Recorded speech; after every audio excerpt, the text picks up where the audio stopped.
بیٹھتے حتیٰ کروٹیں لیتے میرا ذکر کر. یہ تمہارا پہلا رکن ہے. قرآن مجید کا پہلا لفظ بھی اللہ ہی ہے.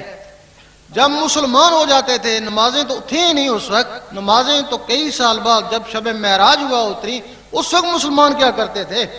وہ ہر وقت ذکر اللہ ہی کرتے. ذکر اللہ ہی سے ان کے سینے منور ہو گئے. پھر جب نمازیں اتری تو سیدھے سینوں میں گئیں. سبحان اللہ. یہ اس میں ذات سینوں کو منور کرنے کے لیے اپنے دل کی دھڑکنوں کو اللہ اللہ میں لگانا پڑے گا. پھر تم کوشش کرو گے کام کاج کرتا رہوں اللہ اللہ ہوتی رہے. اس کو بولتے ہیں دستکار میں دل یار میں. کامیابی ہو جائے گی. پھر کوشش کرو گے کوئی اخبار رسالہ پڑھتا رہوں اللہ اللہ ہوتی رہے. اس میں بھی کامیابی ہو جائے گی. پھر کوشش کرو گے نماز پڑھتا رہوں اور اللہ اللہ ہوتی رہے. اس وقت بھی زبان کہے گی کہہ دے اللہ ایک ہے، دل کہے گا اللہ اللہ اللہ. اللہ الصمد، دل کہے گا اللہ اللہ. لام یلد ولم یولد، دل کہے گا اللہ اللہ. زبان اقرار کر رہی ہے، دل تصدیق کرے اور جسم عمل کرے. زبان ذکر مفصل میں اور دل ذکر مجمل میں. زبان دلیل سے منوا رہی ہے کہ کہہ دے اللہ ایک ہے، اور دل بغیر دلیل کے مان رہا ہے کہ اللہ ہی اللہ. زبان کا تصرف ہے بی بی سی سے بولتے ہیں یہاں سنتے ہو، اور دل کا تصرف ہے یہاں گونجتا ہے عرش مولا والے سنتے ہیں.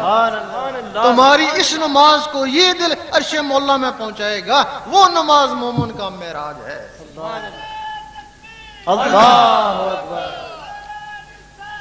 یا رسول اللہ. اس کے بعد پھر ولی کی نماز شروع ہوتی ہے جس کو نماز عشق بولتے ہیں. ایک دفعہ مجدد الفسانی رحمۃ اللہ مسجد میں گئے، دیکھا ایک آدمی سو رہا ہے. سوچا شاید نماز پڑھ کے سویا ہوگا. پھر گئے دیکھا سو رہا ہے.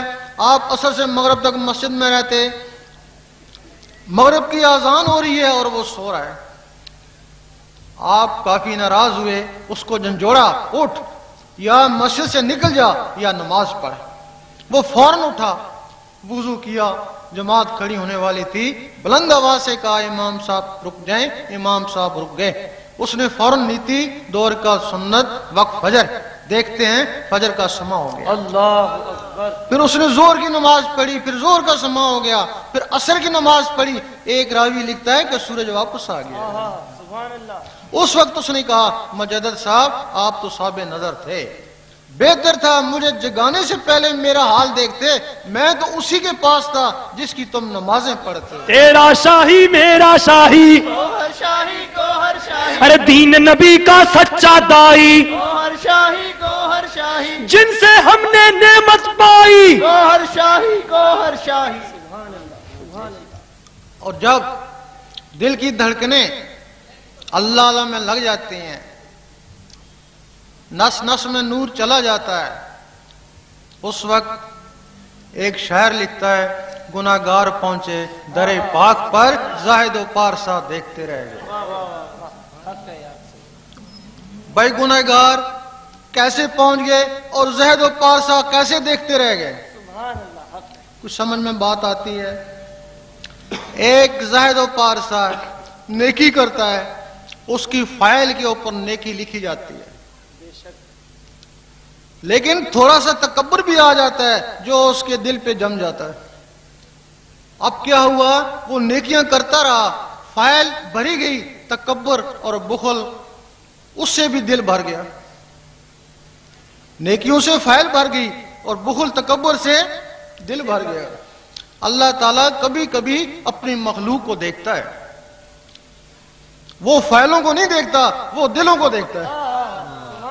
جب اس زہد کا دل دیکھا وہ تو بخل تکبر سے بھرا پڑا تھا، اللہ تعالیٰ اس سے بیزار ہو گیا. جب اللہ تعالیٰ اس سے بیزار ہو گیا تو اس کی ساری نیکیاں برباد ہو گئیں. اب وہ گنہگار کیسے پہنچ گئے؟ گنہگار نے بھی گناہ کیا، اس کی فائل پہ بھی لکھا گیا، اس کے دل پہ بھی ایک دبا لگایا گیا. کیا ہوا؟ ایک دن اس کی فائل بھی گناہوں سے بھر گئی اور اس کا دل بھی گناہوں سے سیاہ ہو گیا. لیکن اس نے دل کو صاف کرنے والا طریقہ سیکھ لیا. حدیث شریف میں ہے کہ ہر چیز کو صاف کرنے کے لیے کوئی نہ کوئی ہتھیار ہے. دل کو صاف کرنے کے لیے ذکر اللہ ہے. اس نے اللہ اللہ سیکھ لیا, اللہ اللہ کرتا رہا. اللہ اللہ کرنے سے اس کا سینہ منور ہو گیا, اس کا دل صاف شفاف ہو گیا. اللہ تعالیٰ نے اس کے بھی دل کو دیکھا. جب اس کے دل کو چمکتا ہوا دیکھا تو اللہ تعالیٰ اس پہ مہربان ہو گیا. سبحان اللہ. جب مہربان ہو گیا اور وہ فائل دھری کی دھری رہ گئی. سبحان اللہ. سبحان اللہ. اللہ اللہ کرنے والوں میں ایک اور بات بھی پیدا ہو جاتی ہے. اللہ تعالیٰ بہت ہی سخی ہے, اور جو شخص اللہ کا ذکر کرتا ہے وہ بھی سخی ہو جاتا ہے. ایک دن حضرت عیسیٰ علیہ السلام نے شیطان سے پوچھا کہ تیرا بہترین دوست کون ہے؟ اس نے کہا کنجوس عابد. کہ وہ کس طرح؟ کہ اس کی عبادت کو اس کی کنجوسی رہ گاں کر دیکھتی ہے. آپ دیکھ لیں جتنے بھی عابد ملیں گے کوئی ایک آدھی ان میں آپ کو سخی ملے گا, زیادہ تر کنجوسی ملیں گے. لیکن سخاوت میں دیکھیں. اب عیسیٰ علیہ السلام نے پوچھا اچھا تیرا سب سے بڑا دشمن کون ہے؟ اس نے کہا کہ گناہگار سخی. کہ وہ کیسے؟ کہ اس کے گناہوں کو اس کی سخاوت جلا دیتی ہے. اللہ اکبر. سبحان اللہ. سبحان اللہ. اب یہ مرتبہ تو مومنوں کا ہے. اس کے بعد پھر ولایت شروع ہوتی ہے. ولایت کوئی مشکل نہیں ہے, ولایت کوئی آسمانوں میں نہیں ہے, بیت المعمور میں بھی نہیں ہے. ولایت تمہارے اندر ہے. جو بھی بچہ اس دنیا میں آیا ولایت کا راز لے کے آیا. ہندو کے بچے, کافر کے بچے, وہ بھی ولایت کا راز لے کے آئے. تو 4 سال کی بات ہے, سکرنڈ میں ایک ہندو تھا, اس کا 3 سال کا بچہ تھا. اس کی ایک آنکھ پہ اللہ اور ایک آنکھ پہ خانہ کعبہ تھا. اللہ اکبر. تمہارے اس جسم میں 7 روحیں ہیں جن کے باقاعدہ حدیث شریف میں نام ہے لطیفہ قلب, روح, سری, خفی, اخفا, انا, نفس. 9 ان کے خلیفے ہیں جن کو جسے بولتے ہیں. 9 7 16 مخلوقیں اس تمہارے ڈھانچے میں بند ہیں. وہ تمہاری نسوں میں چپٹی ہوئی ہیں, ان کو خوراک کی ضرورت ہے. جب وہ اللہ اللہ کا نور ان نسوں میں گیا تو وہ مخلوقیں بھی بیدار ہونا شروع ہو گئیں. ان میں بھی جان آ گئی, کیونکہ ان کی غذا گوشت روٹی نہیں ہے, ان کی غذا اللہ کا نور ہے. جب نور سے وہ اندر بیدار ہو گئیں, تم نے دیکھا ہوگا خواب میں یہاں سوتے ہو, دوسرے شہر میں گھومتے ہو, وہ تم نہیں ہوتے, لیکن تمہارے اندر کی کوئی چیز ہوتی ہے جس کا نام ہے لطیفہ نفس. اس کا تعلق شیطانوں سے ہے اور وہ شیطانی محفلوں میں گھومتا رہتا ہے. اب تمہارے اندر وہ روحانی چیزیں وہ بھی بیدار ہو گئیں. اب تم نے خواب میں دیکھا کہ حضور پاک کے روزے کے گرد منڈلا رہے ہو, خانہ کعبہ کا طواف کر رہے ہو, ولیوں کی درباروں کی طرف تمہارا رخ ہو گیا. وہ جو اندر چیزیں جاگ اٹھی ان کی وجہ سے 12 سال لگتے ہیں. 12 سال ان کو اللہ کے نور کی خوراک ملتی رہتی ہے.